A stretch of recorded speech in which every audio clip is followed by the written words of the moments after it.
Gordon was cross. Why should Henry have a new shape, he grumbled. A shape good enough for me is good enough for him.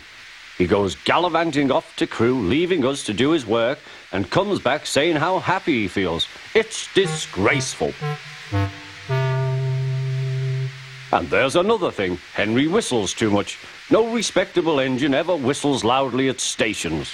It isn't wrong, but we just don't do it. Poor Henry didn't feel happy anymore. Never mind, whispered Percy. I'm glad you're home again. I like your whistling. Goodbye, Henry, called Gordon. We're glad to have you with us again, but remember what I said. Later, Henry stopped at Edward's station. Hello, Henry, said Edward. You look splendid. I was pleased to hear your happy whistle yesterday. Thank you, Edward, smiled Henry. Shh, shh. Can you hear something? It sounds like Gordon, said Edward, and it ought to be Gordon. But Gordon never whistles like that. It was Gordon. He came rushing down the hill at a tremendous rate. He didn't look at Henry, and he didn't look at Edward. He screamed straight through the station and disappeared. Well, said Edward. It isn't wrong, chuckled Henry, but we just don't do it. And he told Edward what Gordon had said.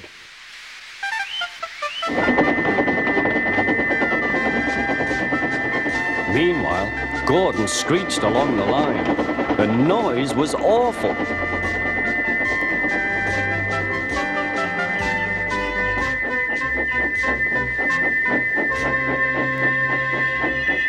At the station, everyone held their ears. The Fat Controller held his ears too.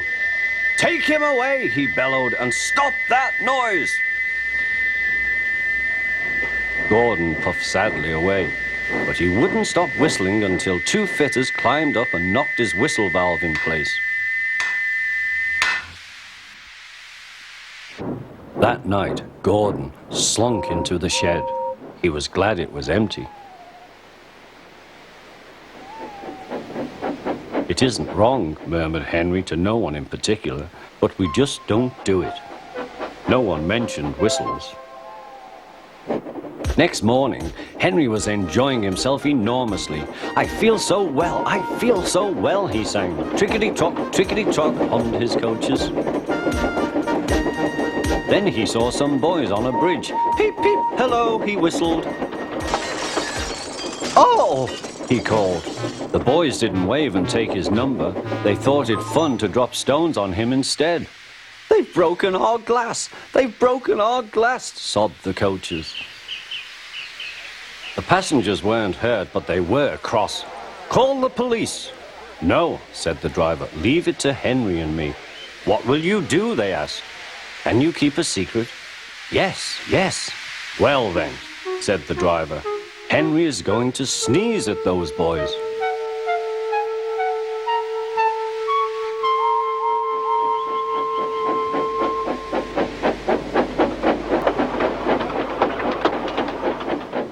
Lots of people were waiting at the station just before the bridge. They wanted to see what would happen. Henry has plenty of ashes, said the driver. Please keep all windows shut till we have passed the bridge. Henry is as excited as we are, aren't you, old fellow? Henry was feeling stuffed up. Soon they could see the boys, and they all had stones. Are you ready, Henry, said his driver. Sneeze hard when I tell you. Now, he said. Achoo, shoo!